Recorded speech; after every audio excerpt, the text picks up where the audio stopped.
جناب ابو مسلم خولانی سے مروی ہے کہ مجھے ایک حبیب یعنی پیارے اور امین شخص نے حدیث بیان کی، وہ میرے محبوب اور میرے نزدیک امین ہے، یعنی حضرت عوف بن مالک رضی اللہ تعالیٰ عنہ۔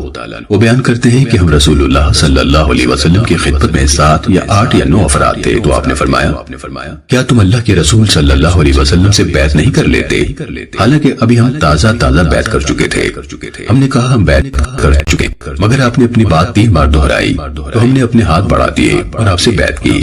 ایک شخص نے کہا اے اللہ کے رسول، ہم اس سے پہلے آپ سے بیعت کر چکے ہیں، تو اب کس بات پر بیعت کریں؟ آپ نے فرمایا اس بات پر کہ اللہ ہی کی عبادت کرو گے، اس کے ساتھ کسی چیز کو شریک نہیں کرو گے، 5 نمازیں ادا کرو گے اور احکام شریعت اور حکام کی بات سنو گے اور مانو گے، اور ایک بات آہستہ سے فرمائی، لوگوں سے کچھ نہیں مانگو گے۔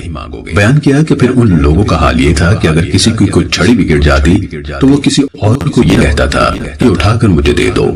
امام ابو داود رحمہ اللہ فرماتے ہیں ہشام کی حدیث کو سعید کے سوا کسی اور نے روایت نہیں کیا۔ سنن ابو داود حدیث نمبر 1642۔ حضرت صوبان سے مروی ہے اور یہ رسول اللہ صلی اللہ علیہ وسلم کے مولا یعنی غلام اور خادم تھے۔ بیان کرتے ہیں کہ رسول اللہ صلی اللہ علیہ وسلم نے فرمایا کون ہے جو مجھے یہ ضمانت دے کہ وہ لوگوں سے کچھ نہیں مانگے گا تو میں اس کے لیے جنت کی ضمانت دوں؟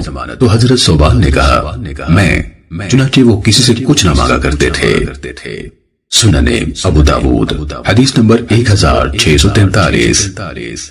حضرت ابو سعید خدری رضی اللہ تعالیٰ عنہ سے مروی ہے کہ انصار کے کچھ لوگوں نے رسول اللہ صلی اللہ علیہ وسلم سے سوال کیا تو آپ نے ان کو عنایت فرمایا، انہوں نے پھر سوال کیا تو آپ نے اور دیا، حتیٰ کہ جو کچھ آپ کے پاس تھا جب سب ختم ہو گیا تو آپ نے فرمایا میرے پاس جو مال بھی ہوگا وہ میں تم سے ہرگز بچا کر نہیں رکھوں گا، اور جو سوال سے بچے گا اللہ اسے بچائے گا، جو غنا اختیار کرے گا اللہ اس کو غنی بنا دے گا، اور جو کوئی صبر کرے گا اللہ اسے صابر بنا دے گا، اور صبر سے بڑھ کر کوئی ایسی نعمت وسیع نہیں ہے جو اللہ نے کسی کو دی ہو۔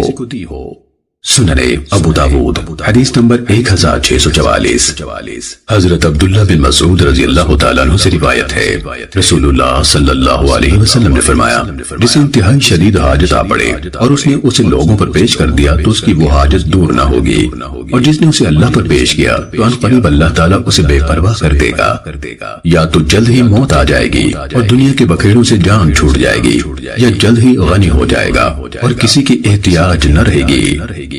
سنن ابو داود حدیث نمبر 1645۔